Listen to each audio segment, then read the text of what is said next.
What's up guys, Jared Beckstrand here, Doctor of Physical Therapy, Tone and Titan, and in this video I want to share with you 7 of my favorite exercises that you can do right at home to strengthen your quad muscles. Now, what is your quad? It's the muscle that sits right here on top of your leg, short for quadriceps. We call it quadriceps because there's actually 4 muscles that come down your leg and serve to extend the knee. Now, this is a crucial motion for simple activities, including standing up from a seated position, walking, and even going up and down stairs, all the way up through more complex motions that require a little more strength, squatting, jumping, running, and cutting, and some of those activities that require a little bit more strength. So it's definitely an area that is crucial that we keep nice and strong. Today, I wanted to share with you how you can do that at home. Again, the 7 exercises for your quad muscles. I'm going to present them from least difficult and easiest all the way up to most difficult and hardest. So hopefully you find 1 or 2 that fit your appropriate skill level and pain level and function level as well. That said, let's jump right into them. First exercise coming at you now.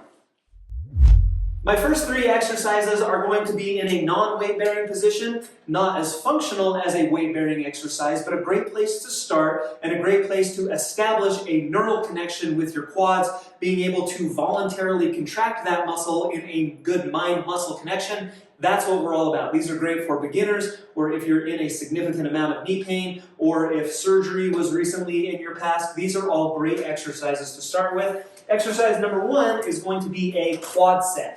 You're going to sit in this position with your legs out straight, and then really simple, what I want you to do is focus on firing this quad muscle right here on top of your leg. So you're going to contract that muscle, hold for 3 to 5 seconds, and then relax. The cue that I like to give people is pretend like you're trying to flatten the back of your knee down into the floor, down into the table, whatever it is that you're on. Just trying to really flatten that out, make it straight. You feel a nice good contraction right here in the quad. You're going to hold that for 3 to 5 seconds, and then you're going to repeat that 20 to 30 to even 40, 50 times. We just want some good fatigue going. I want you to be able to feel that right here in the quad muscle. Exercise number 2, we're going to start to add a little bit of motion to it. We're going to do that with what we call a short arc quad. So right now I've got my foam roller. If you don't have a foam roller, you can use a big rolled up towel or a pillow or just something to introduce a little bit of bend to your knee. You'll see that there's no more than 20 degrees here. 10 to 20 degrees of bend is all that I'm after. And then it's just the same thing. Similar to that quad set, I'm going to fire that quad muscle on the top of my leg. Nice good contraction right there. You'll see that now as I do that, it introduces just a little bit of motion right at my knee, just in the last few degrees, just like that. So you're going to come up, hold 1, 2, 3, and then right back down. Again, your emphasis is on firing that quad muscle as you go up and down. Now, if that's easy, we can go from a short arc quad into what we call a long arc quad. If I sit with my feet unsupported, my knees are now at 90 degrees, what I can do is fire those quad muscles on the top of my leg to straighten my legs out just like this. Raise them up and hold 1, 2, 3, and then come right back down nice and slow. That's what your long arc quad looks like. Again, we're taking it from a 90-degree bend all the way up to straight, and then come right back down. Again, a good rep range to shoot for here is 20 to 30, and then you're going to repeat that 3 times. So 3 sets of 20 to 30.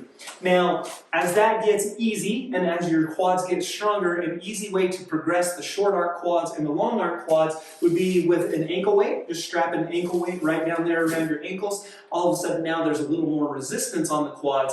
If you don't have any ankle weights, check the link in the description down below. I've linked a couple of my favorites to help you out with that exercise.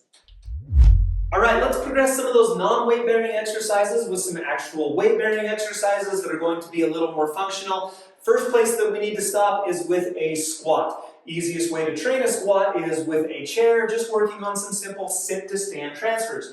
So what I want you to do is come in front of the chair. I usually like to take a baby step out away from the chair just to give you a target to sit on. Keep your weight back on your heels, hinge at your hips. So we're going to hinge at the hips first. Lower yourself down just until you touch the top of that chair, and then come right back up. The mistake that I see in a lot of people, especially if your quads are weak, is that you hinge and your nose comes way out over your toes. You're way out here in this position. makes it a little easier to kind of ride those quads down. Not the goal that we're going for right now. What I want you to do is try to stay upright, keep your shoulders back, keep your heels down on the ground as you lower yourself into that squat, and then come right back up out of it.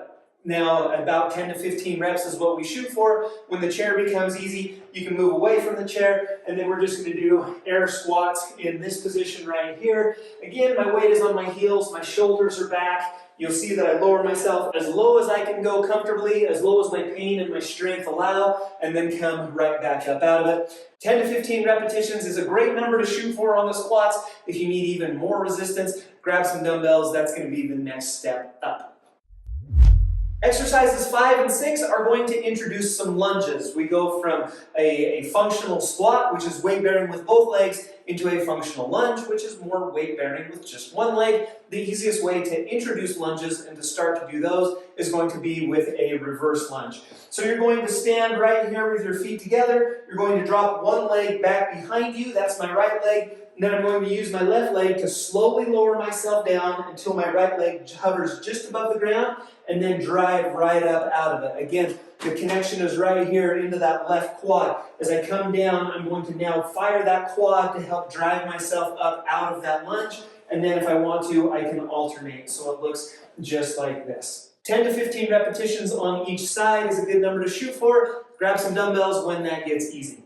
Exercise number 6 is going to be a traveling lunge. And so now, instead of lowering my weight down behind me, now we're going to step forward. Now I have to accept my weight and then lower it down. So it's a little bit more aggressive than the reverse lunge. Let's show you how it goes. So a big step forward, lower down nice and slow, again until that knee just touches. Now I'm going to travel forward to bring my feet together. So a big step, come right down, and then come right up out of it. Now the two biggest mistakes that I see with a walking lunge, if you don't take a big enough step, your knee can get way out over your toe. That's not necessarily a bad thing unless there's pain in your knee. When there's that much knee flexion in a weight-bearing position, it causes a lot of compression in your knee, might be aggravating for it. The solution there is that we're just going to take a bigger step so that your knee stays back here behind your toe. The other thing that I want you to pay attention to is where your knee is in space. If it buckles to the inside, right now my knee is inside my toe, that's not a good position for it to be in either. Please try to keep your knee directly in line with your toe, and if it hurts, don't let your knee travel out in front of your toe. Again, about 10 to 15 walking repetitions on each leg is a good number to shoot for. Grab some weights if you're looking for more resistance. Which brings us to our final exercise, exercise number 7. This is going to be a split squat or a Bulgarian split squat. We're going to take the lunge and we're going to make it even more aggressive for the quad muscle. Here's how it looks right here. I've got a bench behind me. You can also use another chair. I've got a chair in front of me. If you've never done these before, that chair is for safety and also for weakness to help yourself up out of this position. What you're going to do is, if I was working on my left quad, I'm going to put my right foot up on top of the bench behind me. Again, that might be a chair for you at home. With my hands, I can hold on to the chair in front of me. Now I'm going to use this left quad muscle, ride that down into this position right here, fire that left quad to come right back up out of it. And so it looks just like this.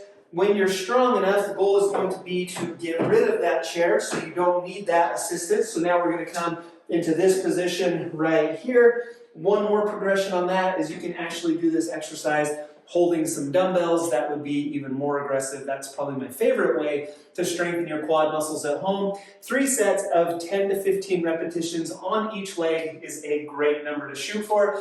Hope you guys enjoyed this video. If you did, hit the thumbs up button. If you're interested in more great knee pain and knee rehab videos, this is the one that I want you to click on right here. If you haven't subscribed yet to Tone and Tighten, you should totally do that. Click on the circle right here. I'd love to see you around here more regularly. Until next time, we'll see you again on Tone and Tighten.